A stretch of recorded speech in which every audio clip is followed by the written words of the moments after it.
Okay, so now I believe y'all can see slides. Yeah, cool. Okay, cool. All right, so first, just like do a little agenda setting here. Goals for the next 70-ish minutes. One, we want to like understand some tools for recruiting the right people into your work. Hopefully you'll gain some strategies for energizing coalition or team or group, whatever it is that you're calling your group of scientists you're working with, for energizing those members, understanding some essential conditions for creating an effective advocacy team. And I'm going to leave you with some ideas and tools to use in your work time tomorrow. I know that you'll have the chance to kind of like go into whichever workshop from today, go deeper in to whichever workshop from today feels like it's going to be the best use of your time. So I'll leave you with some like worksheets and things if coalition building is kind of where you feel like you're landing there. Our agenda for the next bit is we're going to talk about recruitment. You'll see this is kind of like based on where you are with your coalition building. Different parts of these are going to be more relevant to you. So if you're in the phase of like, I need people, we'll talk about where we find partners and a little bit of insight into a typical one-on-one meeting, which is like a really cornerstone organizing tool. We'll talk about team design, including conditions that you can manipulate within your team to make the team more effective, and talk a little bit about creating like a purpose statement that can bring everyone together, and then how to increase motivation within your team. If we play our cards right, we should have a few minutes at the end for questions, but feel free to interrupt with questions either in the chat or I like to feel a little bit on Zoom like I'm in a real room. So if you want to like hop off mute and ask a question, you should also feel free to. There will be some spots where I ask you to chime in the chat or follow me to another link. There's going to be one 10-minute breakout room with another person and one solo writing activity. And when we talk about purpose statements, I'm going to be asking for one brave soul to come off mute and workshop your coalitions, whether that coalition exists or not yet. Workshop your group's purpose statement with me. So start thinking if you might be that brave soul. This could be helpful for you if you feel like you have like a general idea of what it is you want to be doing or what it is you are doing, but you're maybe having a hard time articulating it in a concise and clear statement when you're talking to other people about joining you in the work. So we'll get to that. We'll see who's like feeling brave. Okay, all sound good? See a couple nods, a couple smiles. That's all I need for now. Okay, so for now, I'm going to throw a link in the chat. Once I'm in Zoom, once I'm sharing my screen, I find it so difficult to find anything else. If you all will follow me to this link, we're going to do a quick, just like little pulse check-in exercise. Seeing people come in. Great, great, great. Okay, so someone's already on it. I love it. This is just a little like temperature taking scale. So first slide we have here, and what you're going to do is you can like pick up a star and move it around here. Place your star on the scale between I'm interested in forming a group, but I haven't actually started yet. I'm like here to maybe get some tips and tricks. And I have a well-organized, high-functioning team. I can learn something this weekend, but like I feel really good about what we're doing. Just want to get a sense of who's in the room. I think this was my weird little star that I accidentally mutilated.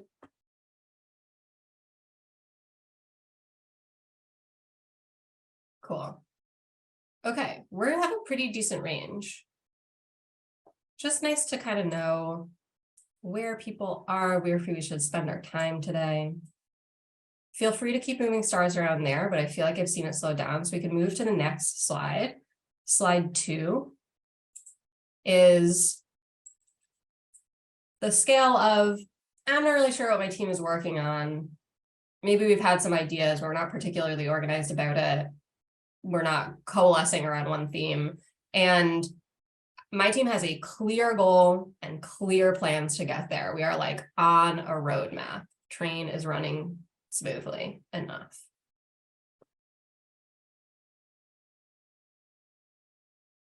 All right, some clustering on the sort of beginning end. Yeah, Rachel, great question. What happens is that I hope you get exactly that from this workshop. If there are things that you feel like you're hoping to get out of these 75 minutes that don't come up, hopefully I and or Sam and other people at NSPN can like provide you those resources. But even if you aren't prepared to start anything, hopefully this will give you the tools to like understand what it would look like if / when you do get to that point in your life where you're like, oh, this is something I would want to organize some people around. Okay, I was going to slow down here, so let's jump to slide 3 now. From the scale of I'm struggling to motivate team members, no one really shows up to meetings if I'm having them, we're basically just a listserv. We kind of like broadcast out, but we're not doing much together, to my team members are highly motivated and effective. We have clear interdependent roles. That like highly functioning, motivated team. Okay, again, seeing some clustering. I just wanted to say, I really like this interactive check-in and I might borrow it for future things. This is great. Love that. Yeah, I don't remember where I learned this, but I feel like every facilitation trick I have is just like, I picked it up from another facilitator I like. Sweet. Okay, great. I'm seeing it slow down here again. So what I'm generally seeing, just to kind of like articulate where I'm going to go with our time together, I'm generally seeing like a little bit more, like people are along the scale in all 3 of these, but a little bit more clustering around the like, I'm just getting started or I'm having some trouble getting people all together. So we'll spend more time in those places. Okay, that's the end of this. Thanks for joining me in that check-in. We can head back to the Zoom screen.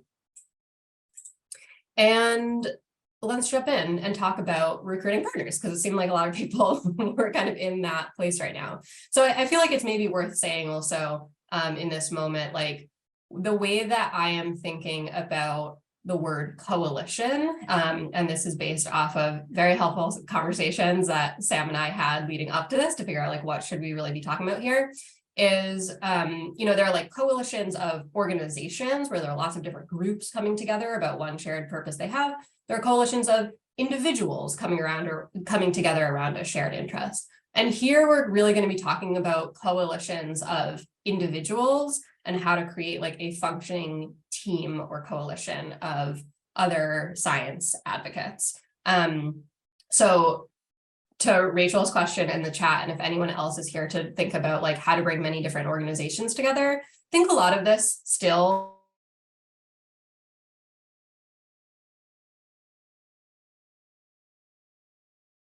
around organizational relationships. Okay, so where do you currently go to look for team members? You can drop it in the chat or feel free to come off mute and shout it out. Let's just like crowdsource for a second. If you're like, I want more people on my team, what do you do? Where do you turn to?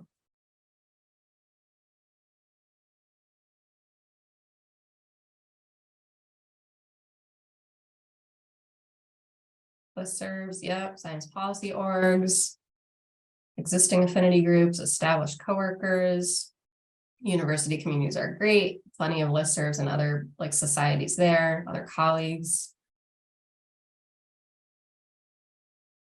University watering holes, yeah. Friends, we love friends. The union, I want to know more. I love a union. Twitter community, great. I don't know if the emoji is for like the current state of Twitter community, but I feel you.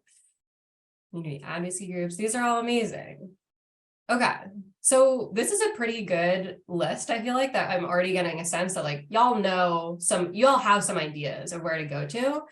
These are like really basic ideas.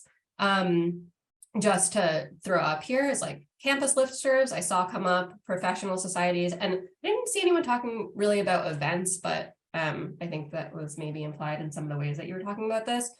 And I want to highlight what Naomi said in the chat, friends from grad school, and my little last bullet here of your own contacts. Oh, and sorry, I think someone else, Sindhu, also said friends. I think that can sometimes be like, it's easy to gloss over that you can just reach out to your friends and people you like when you are organizing a group. And so I want to highlight that like your own contacts and your friends should and can be up here when you're thinking about who to bring together to work on your advocacy work. Successful advocacy work generally happens with people you like, with people you share values with. And so those people are often people that you already know and maybe already are spending time with. So this is just a little like, we've got a little crowdsource in here. Maybe you got a new idea from the chat, and a little plug to like organize your friends. It's fun. Okay. So once you have some ideas for like who might you reach out to, what is signaling to you that someone might be a good person to have on your team, or someone might be a good person to bring into a leadership position in your coalition? What kinds of traits might you be looking for?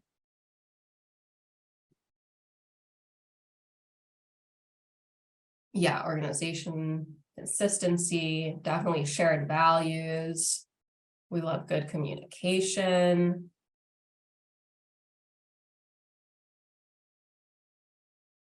Desire to learn. Really hard if someone feels like they already know everything or they're just not interested in learning more. Good listener. Yeah, their relationships, totally. Who might they like? They might be a leader if they have other relationships that are going to be valuable in your work. Ambition, totally. Great. So this is just to like get you thinking a little bit about you know, not everyone is necessarily going to be the right fit for your team. If you send out an email to a big listserv and you get everyone to come to a meeting or an info session or something, maybe you want everyone to come to the next session, but you don't actually necessarily want everyone and anyone on your team. You're allowed to be picky here, but like think about what it is that's going to make a good team member, hone in on those qualities and invite those people in, invest in those relationships.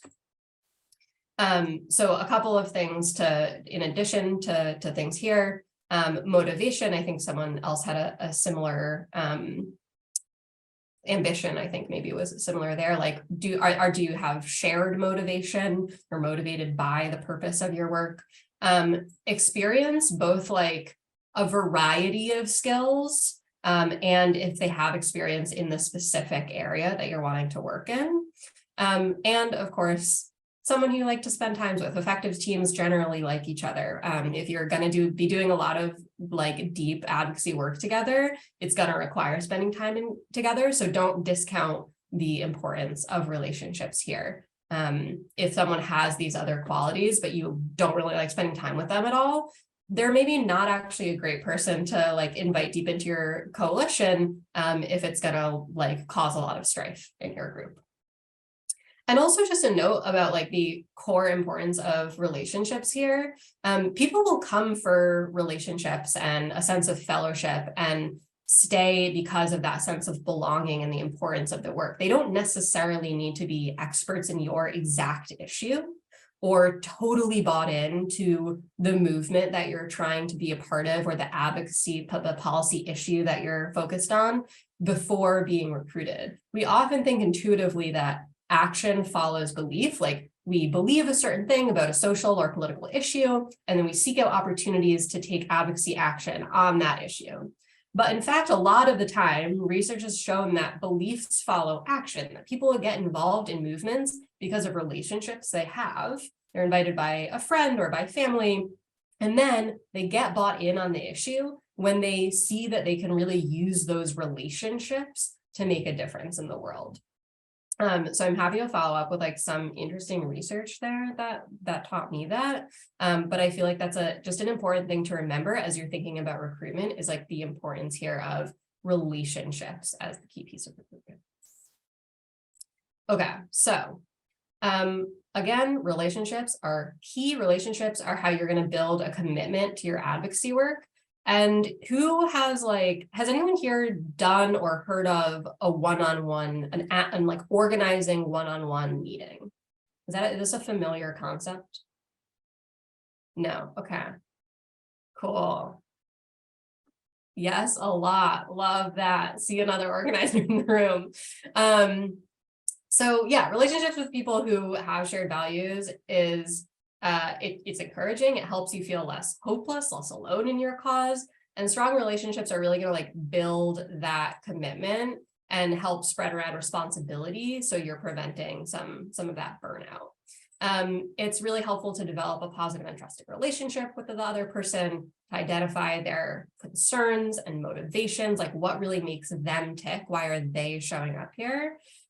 It's going to be helpful to identify potential leaders, and really importantly, the folks in the chat who are like, yeah, doing some union work, doing some other organizing work, know that a one-on-one meeting is not just a chit chat. It's really important as part of your one-on-one meeting to like move individuals into action. So this is really helpful for getting to know people, to build a relationship, but it's also a lot of time where you're going to make an ask for someone to do something, even if that's just come to our next meeting, but it also might be take on this role. Could be lots of other things. So a one-to-one meeting is and isn't a lot of things. It is a two-way conversation. It's like you, and as you can sense maybe from the term one-on-one, it's you and one other person. So it's two-way conversation. You're not interviewing someone, and you're also not just talking at someone. You're not giving them like the diatribe of why you're interested in political advocacy. You are having a conversation. It's intentional, and it's planned, and it's meaningful. It's not catching someone on the way out of a meeting and like having a quick chit chat in the door. It's not like some water cooler talk, or catching up in a break room or in an office kitchen or whatever, like on a like IM in your workplace. It's like a deeper, meaningful conversation that you actually plan out. You're going to like invite someone to have a one-on-one with you. You don't have to say one-on-one. You can say, let's go get coffee. But it's public. There's a difference in a lot of like organizing work. We talk about public and private relationships.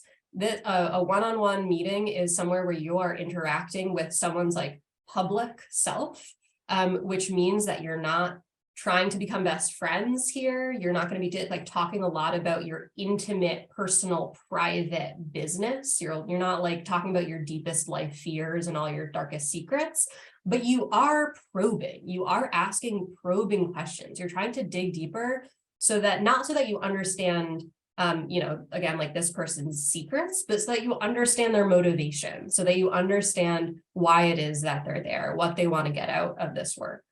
And importantly, it's worthy in and of itself to build a relationship. This is not a tool that is instrumental to like trick someone into taking an action that you want to trick. It's not manipulation. This is a one-on-one meeting, also sometimes called like a relational organizing meeting, is worthy in and of itself because relationships are worthy in and of themselves.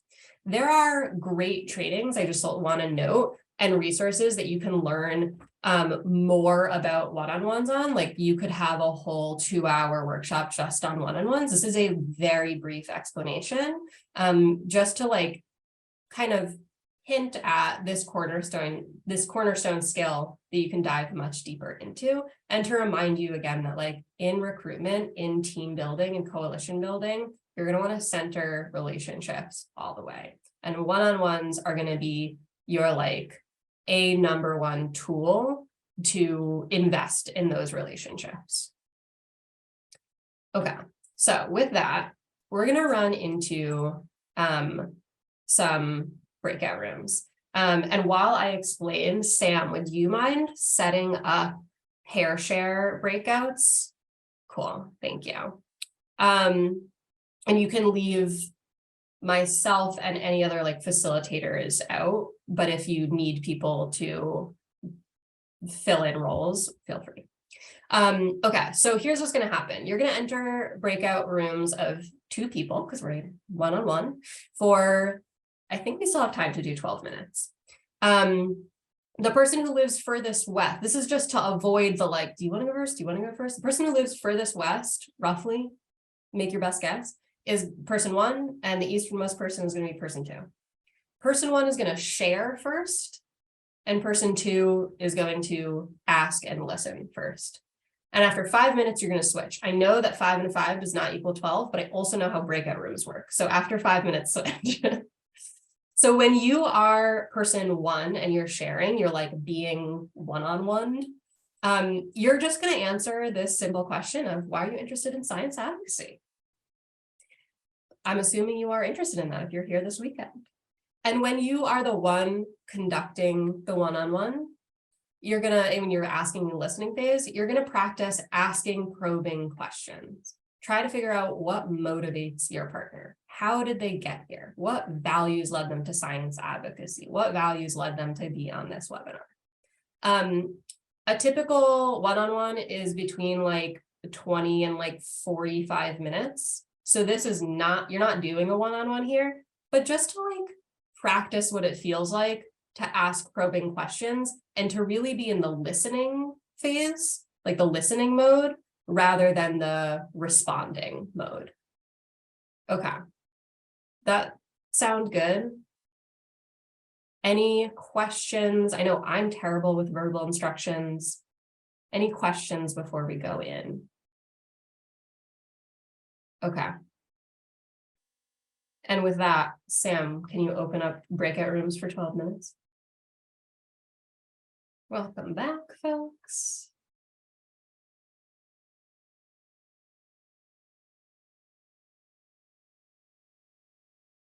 Welcome, welcome.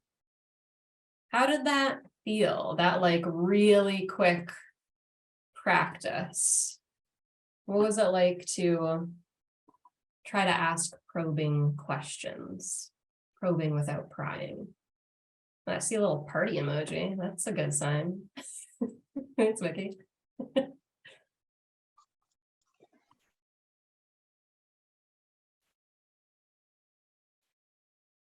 I know we still got people coming back. We got a yay.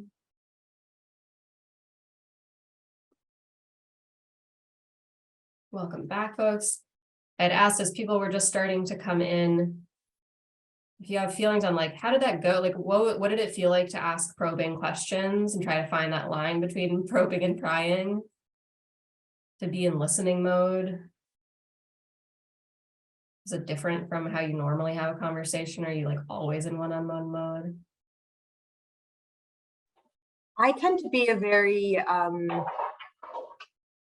happy talker, and so I'm good sharing, and so that's never been an issue. And I think, and I don't mean to speak for my group mate, but we both seem to have that where we're very willing to engage, and so it wasn't really pulling teeth. It was more let's get into the conversation.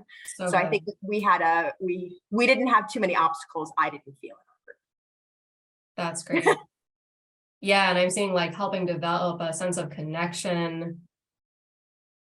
And I hear you, Dalton, like or no, sorry, this was Morgan. It is funny because you, in a real one-on-one, you are going to share points of connection, but it's like that practicing first, just sitting in the listening mode. Yeah, I know, maybe in the next break, you can like pair back off and just have life chats. All right, well, thanks for indulging me in that little report back. Just nice to kind of get a sense of where people were at. And I hope, again, like I said, there are so many more resources to go deeper into one-on-ones. But I hope this is something that you can take back. If you're one of the people who were in that side of the scale, who are like, I'm in recruitment phase, I don't have a group yet, but I'm trying to look for people, that as you send out to listservs and you text people, whatever, that you are able to take this and not just invite people to a meeting where you're, you know, like an info session or like a first team meeting, but that you take the time to like have a one-on-one with everyone who is showing up, or have a one-on-one with people who you really want to show up, and start investing in those relationships and getting into that like deeper probing stuff. Okay, so we're going to switch over. Let's say you've done your recruitment, you've had like all these incredible one-on-ones. Maybe I'll try to find a link later. A friend of mine wrote a song called "Is It a Date or Is It a One-on-One?" And so that's kind of an aside, but it can get confusing when you're doing a lot of one-on-ones. We're going to switch into, like, let's say you have your people. Now, what actually makes a team? Like, how are you going to design your team effectively?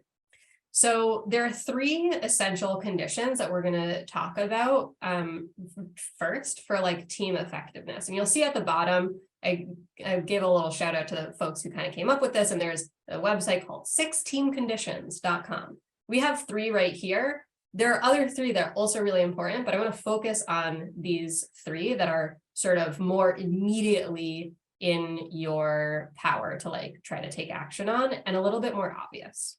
So one is that there's a real team. This means that members know who's a part of the team, who's a part of your coalition, and who's not.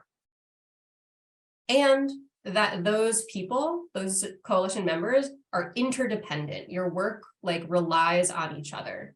So this is the real difference between like, I have a listserv and sometimes someone shows up to a meeting, and we have a stable membership. This is like, there's a stable enough membership to accomplish something meaningful together. You're actually doing things together. You have people in the coalition with different roles. Those roles depend on each other to achieve your core purpose. That is what a real team is. So that's like something to keep in mind and shoot for as you're doing your recruitment, as you're doing your team design. You want to be able to identify who's on the team, who's not on the team. Second, that those people who are on your team are the right people, which just means that like you have the range of perspective and the range of skills to get your work done. If there are roles that you're like, we really need this filled, and there's no one who has that skill, then you can recruit for that role. You want to make sure you have people and you have the right people.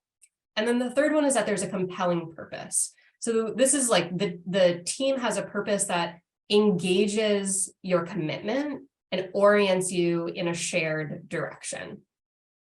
I realize I can't copy and paste from what I'm looking at into the chat. So I'll just like maybe Sam, I can send you a bunch of links later that you can share out to people for tomorrow. But there's some more research if like this is interesting to you. And like you want to work on a purpose statement or something, I can share links to help think more through that. But these are like the 3 main things. You have a team of people who you can identify, they're the right people for the job, and you are engaged around a compelling purpose that orients you in a shared direction. You know where you're headed together. So without clear purpose statements or advocacy goals, it's generally very difficult to get people motivated and excited. This might sound familiar again if you were like on we're basically just a lister side of the temperature check. If you don't have a clear statement of what you're trying to do, it's pretty hard to be on the same page. And if you don't know where you're going, any road will get you there, but it's not going to be very satisfying because you didn't really achieve a purpose, right? Like without clear purpose and goals, how are you going to know where to focus your advocacy efforts? How are you going to know what roles to assign? How will you know when things need to be done by? And this is something that you can come up with a purpose statement and then recruit people in based on that.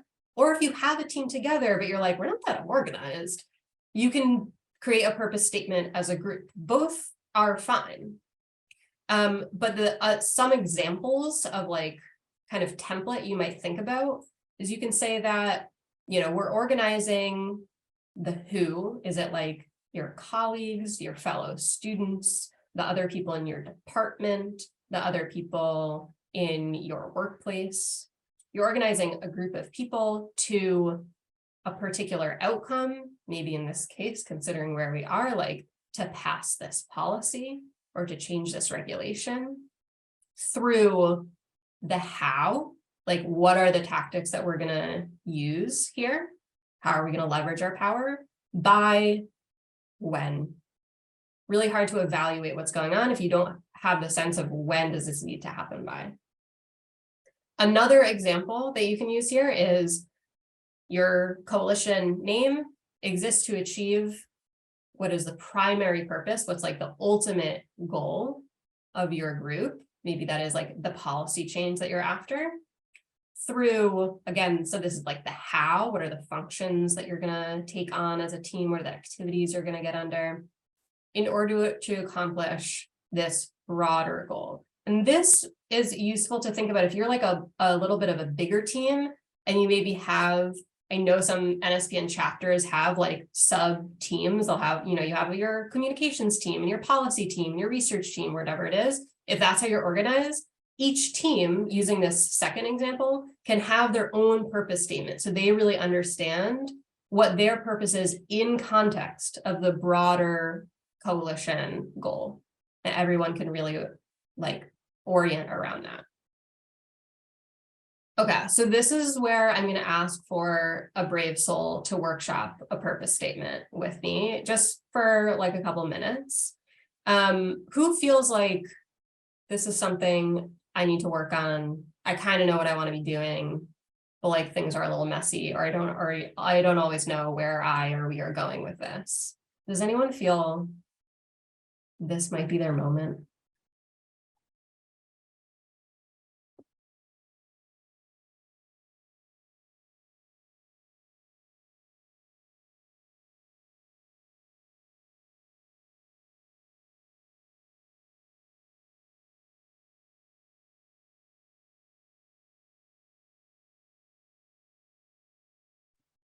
I can jump in with something. Let's do Not it. exactly coalition building, or like a working group, short yeah. term. But you just want me to kind of throw out generally what I would fill these blanks with, or? Yeah, sort of where are you now? Like, what would you say if you had to articulate? You don't even have to use these example templates, but like if you're to articulate what your working group is doing, what's your purpose or what's your goal? Yeah, our working group was organized together to address lead problems in our city, especially with childhood blood lead poisoning. There's a lot of money that we have to actually remediate lead in many homes. There's a lot of impoverished census tracts where houses have lead in it, and you could get it remediated, but there's not a lot of that money being used. And so we're trying to figure out how to better promote uptake of this program, as well as determining if there's any policy changes that the city council could enact that would either help with kind of uptake of this program and or generally just address lead problems in the city. Cool. So it's broad. Extremely important work. Thank you for doing that. How will you know if you're successful? I mean, just quantitatively, more houses that are using, more houses or rental properties that are utilizing this funding that is available through the city to take care of their lead problem. So we can look at application numbers as well as those who successfully go through the entire program and have their lead remediated. You can look at childhood lead poisoning rates, all right, in the city, especially by certain census tracts, which is what we're very focused on in terms of kind of DEI targeting. And I would say those are the main two. Cool. And is there a target like timeline? Are there any like policy timelines that you're on that you're looking at? You're like, we got to do this by a certain time, or maybe just like milestones that you have for getting more people signed up and taking advantage? So that is where the disorganization lies.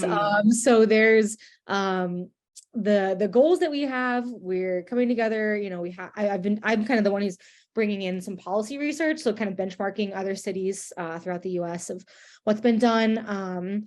But I am kind of running to a roadblock with some of my team members of like, when do we need this done by? Just struggling to find a time to meet because we have some city council members, some community organizers, some people in academia. And so, and email communication has been somewhat sparse. So that's the part where I think we are, when I put my little star, I was like, okay, well, we're kind of there, but also struggling on this part. Yeah.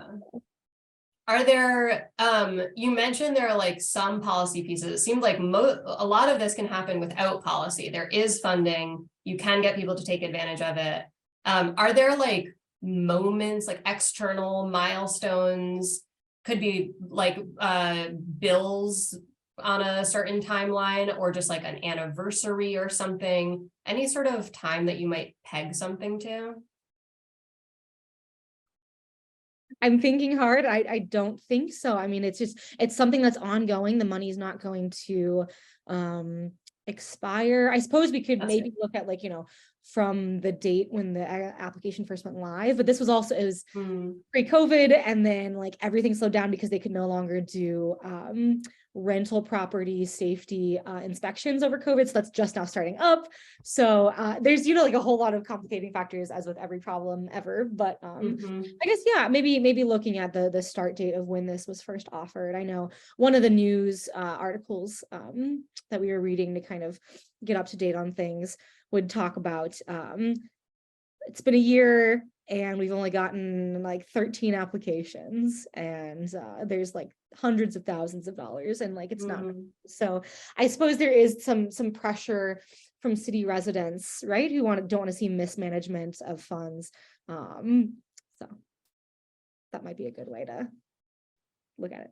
Yeah, that at least gives like a little fire under the working group spot of like, okay, we're not specifically being held accountable to a specific timeline, but we are accountable to city residents. And so getting a sense of like, what are the expectations there, and setting, right, could be from when the application's open, or, it is tough when you don't have a clear external deadline, but kind of like choosing some kind of milestone that feels meaningful.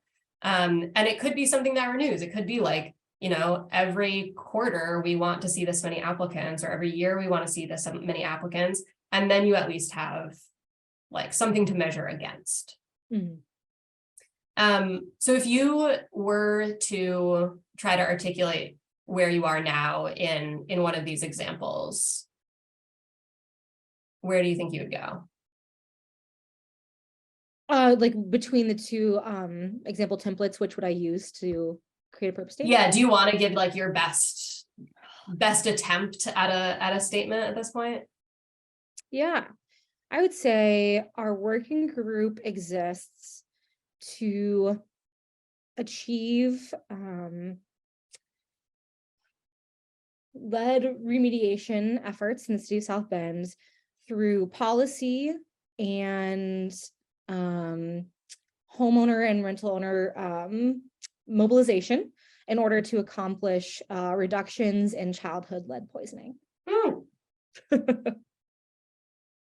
A little virtual round of applause for that.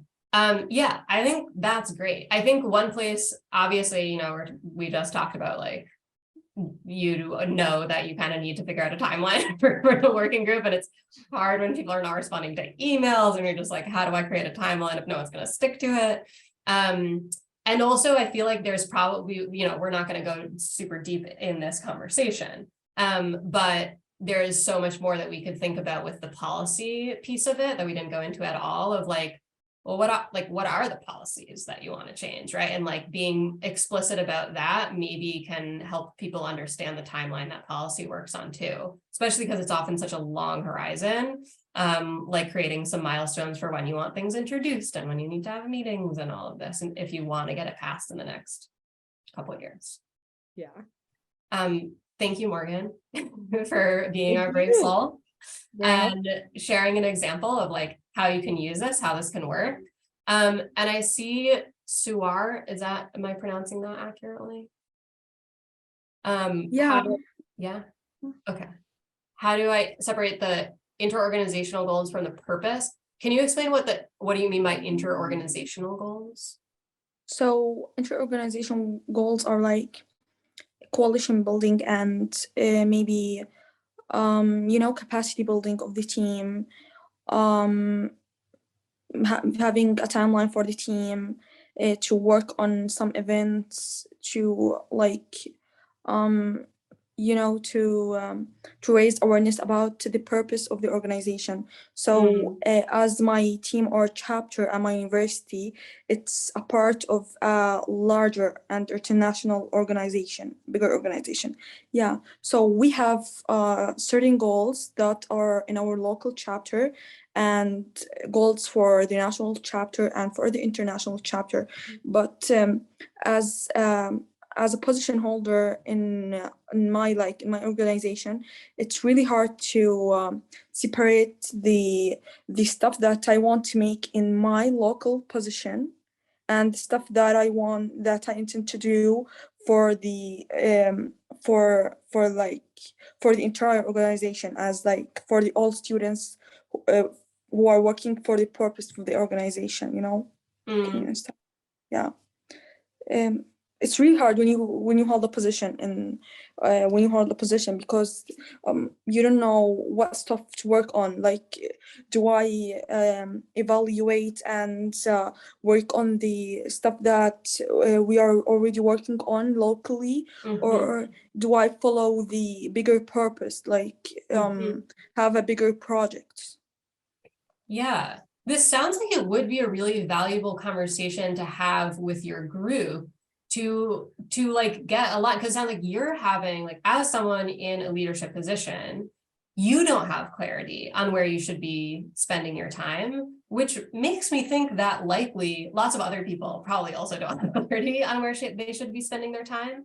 And so coming together, and I know I said at the beginning, like, you can create this purpose statement and then recruit people around that, or you can do this together. I think for where you are with, like, we have people, we're doing things, but there's so much to do and I don't know where to focus. It is probably worthwhile, I would say, to have a conversation where you are able to create, like co-create with the team, your team purpose statement, and that can help guide where you put your efforts. And there also may be, I'm not going to get much into this, but like, there also may be room maybe to create some roles, some leadership positions for people to be focused on the internal stuff, so that the external work, the sort of the ultimate goal, the ultimate purpose, not the recruitment or the, education awareness of the group in general, but the actual impact goal that you have as a group can have its own leadership and energy behind it, where you're not as much worried about the internal things. And it's honestly like having more roles, having more leadership opportunities can be really great to give people more agency, more autonomy, more responsibility, bring up more leaders. So it's not, I would say, like, you're both in a really tricky position, like you said, because there's a lot to do and how do we separate this and decide what we're focusing on? And you're in a really great place for opportunity to get some more people involved, give them some clear roles to take care of some of the internal stuff potentially, so that I get the sense that you were maybe brought into a position to focus on like some of the impact goals. I could be wrong there. But so that you can like focus more of your energy there. Yeah, I understand. And how do you think I can the organization I'm in is a medical organization for medical students. So we're doing stuff on medicine, but we don't have a certain purpose, like maybe awareness about maternity health or adolescent health or environmental health. So how do I focus on a certain purpose? Or have develop working groups to work on those stuff? Totally. I am not going to give you a satisfactory answer only because I want to move it along, but I will give you my contact info at the end of this, and know that you'll also have really great contacts within NSPN, including the lovely Sam Rayburn right here. And I think you have other people who you can, I'm not as familiar with the internal organization of NSPN, but I know that you can like have some of these conversations. But in general, I think that the unsatisfactory answer that I'll give you for now is that the coming together to try to like come to an agreement about what that purpose is fortunately, unfortunately, the first step of that how. Like coming to the group and being like, I noticed we need a purpose statement is maybe going to be the first step there. But we can get like much deeper into this as we go. Cool. All right. So you have your people, you've recruited incredible leaders. You've come together and create a really clear purpose statement where you're like, this is exactly where we're going. We know what we're trying to accomplish. We can like see the impact that we're going to have, and we know what success will look like. That's maybe also, by the way, like a really good question to help guide you towards your purpose statement is, what does success look like? But now you have people maybe who are like dropping off a little bit. People aren't coming to meetings as much or having trouble keeping motivation up. Let's talk a little bit about like what drives commitment. So this is drawn from work on self-determination theory, which you can look up a lot more about. But one of the key pieces of self-determination theory is that getting basic psychological needs met can drive commitment. And those basic psychological needs are relatedness, competence, and autonomy. So just going to take a moment to like define each of these three things. And you can try to think as we're defining these about what this means for your group. Like what are you doing well on in your group, and what roles maybe are lacking in this? So relatedness is that like fellowship, friendship, sense of belonging, the feeling that you matter to others and showing that others matter to you. If you don't feel like you have this down, I'd recommend trying to start there. I know I'm continuing to come back to this over and over, the importance of relationships. Instead of only starting with your shared content interests, like we're a medical group or we're focused on lead poisoning, like think about the relatedness of people, and remember that oftentimes beliefs can follow action rather than the other way around. Competence is not necessarily how we normally think of competence of like, I can do this task, but a sense that what you are doing matters. Like, I am competent to create change in the world. What you're doing matters both to the team and in the broader world. I am competent to create impact. And autonomy is not independence here. This is about taking on responsibility and doing something of your own volition. Autonomy is doing something because you believe in it. You want to do it this way. So you can start thinking again about like where you feel like your group is doing well, where you could use a refresh. Is there a sense of fellowship and belonging? Do people actually see through the way that you're operating as a team how their work makes an impact in the world? Or do you need to like make that more visible? Are people taking actions because they believe they're meaningful actions to take, or simply because they were assigned them? Right? It's not very motivating to be assigned a task that you're like, I don't really get what this does, and I don't want to do it this way, but whatever. It's a lot more impactful to be like, we're going for this outcome. I'm going to choose to do it this way, and I can see how that's impacting the rest of my team. So these are three core things: relatedness, competence, autonomy, to keep in mind as you're designing your team and thinking about how you can drive motivation. Role characteristics are another way that we can think about motivating folks. And I'm going to kind of like run through these a little bit because I'm a little bit behind time-wise where I thought I would be.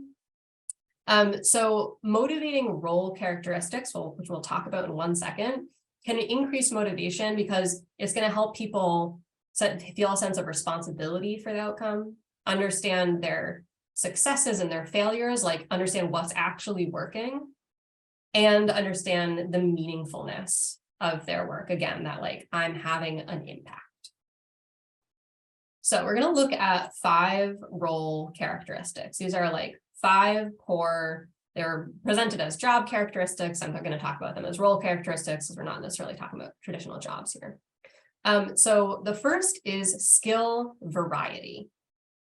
This is, I'm not just doing the same exact task that uses one part of my brain over and over and over again. There's some variety to what I'm doing. I'm using my head, my heart, my hands. I'm like doing a lot. It is taking more of me to do this work. Task identity is I'm building a whole machine, not just turning a bolt. Like I can see what it is. I can take something from start to finish. I have the visible outcome of my work. Task significance is I understand what my work contributes. I can see the way that when I build this machine, it feeds into the work of the coalition and it makes this impact possible. Autonomy, again, is I want to do it this way. Are you designing tasks exactly how you would do them and then assigning those out? Or are you assigning out outcomes and saying, hey, we need to get to this place. You can choose how you want to get there, but this is the place we need to go as a team. And feedback. I need to know if I'm succeeding or failing. Like if you're never getting feedback, I feel like probably lots of us have been in roles, both volunteer and paid, where you're just like, don't really get any feedback. And you're like, is this good? Like, does anyone want to tell me if I'm doing a good job or if I should change? Like, what's going on? So people do need some amount of feedback to understand, are you succeeding or failing? So skill variety, task identity, task significance, and autonomy, and feedback. Sorry. And it just as a sort of like FYI, feedback and autonomy out of these 5 have the biggest impact. So as you're thinking about what's going to be motivating for your team, no micromanaging.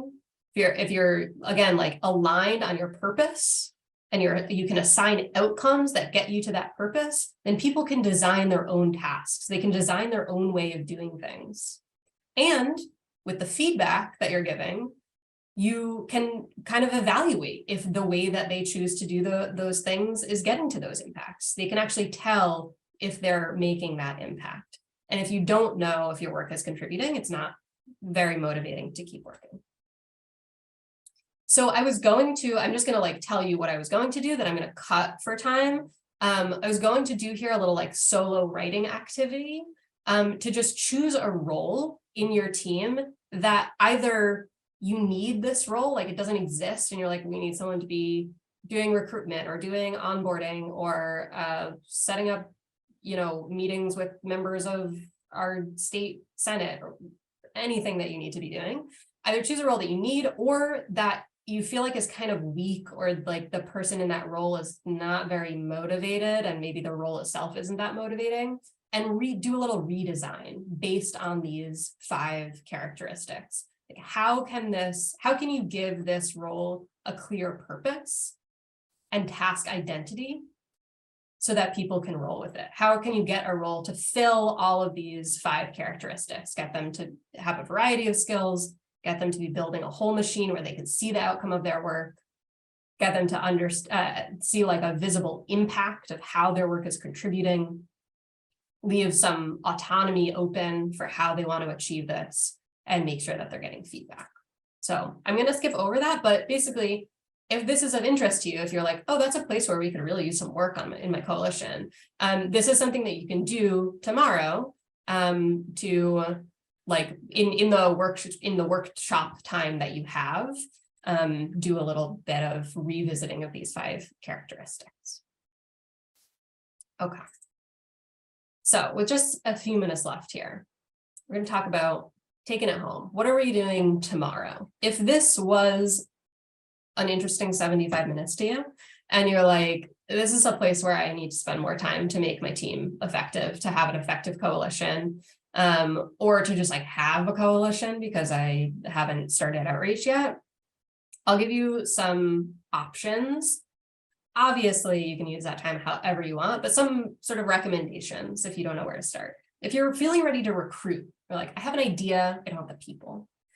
You can start making a list for one-on-ones, like actually just go through your contacts or lists or think about the listservs that are available to you or events coming up, and make an outreach list for yourself. Maybe even draft an outreach email or text that you can send that explains why you want to be talking to people. And you can practice, you like go into a little breakout room and practice asking those probing questions, get into that like one-on-one headspace of understanding people's motivations. If you have your people, you're ready to align around a compelling purpose.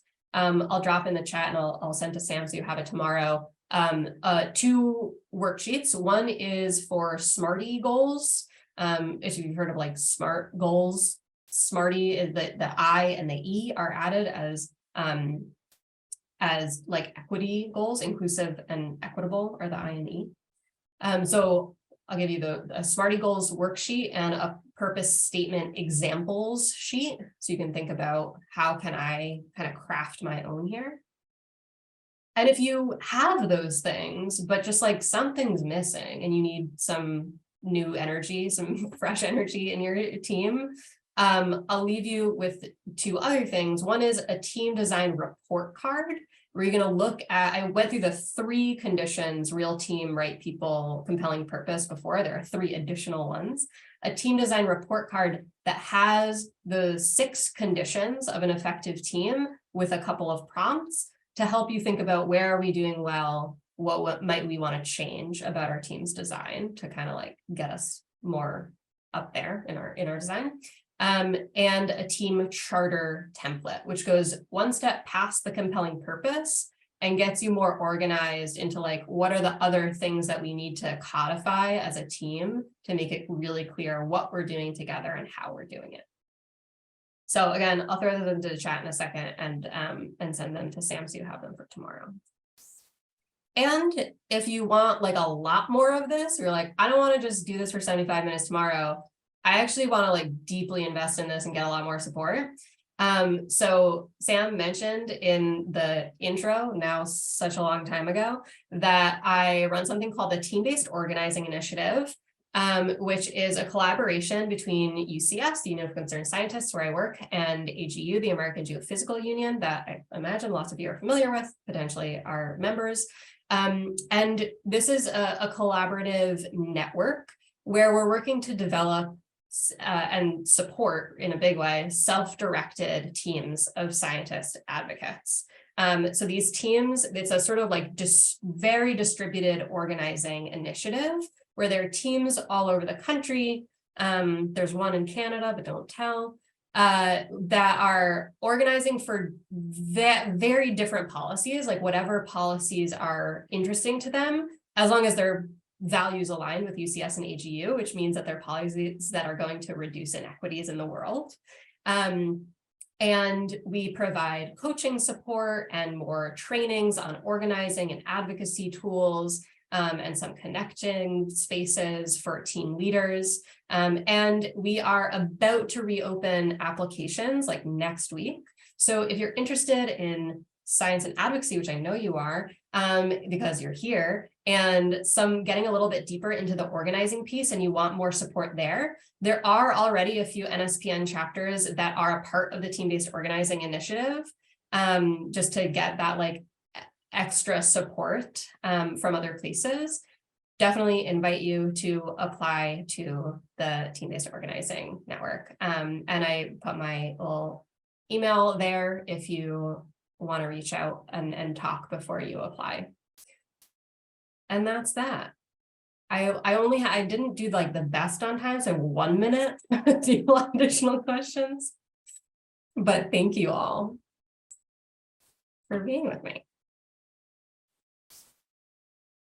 Thank you so much for being with us. And as we give them a chance to see if there's any last minute questions, thank you. Yeah, please check that out. I'll make sure that link is also included in all the other links and resources. So if you want to learn more about the team-based organizing initiative, that you'll have that ready to go, along with the other resources from today, with all the other resources. But it's been great. Ortal, thank you so much for being here. Thank you so much for a great interactive session and getting folks really thinking about what they can use their time tomorrow for. So with that, if there are no questions, thank you again. Feel free to put more love in the chat or with the emojis. We have our next break, which will be about 45 minutes. Our next session will begin at 3 p.m. Eastern time, and that will be on op-ed writing. So we will see you back here for that. I will, after taking a quick break, I'll also be back on. So if anybody wants to get together in a breakout room and discuss what we just learned about in more detail, or just be able to network and talk more with the folks that you had a chance to meet today, I can set that up for you as well. So just let me know. Otherwise, feel free to take a break, get some water, get some snacks, move around a little bit and take an eye break from the screen, and we'll see you back here in about 45 minutes.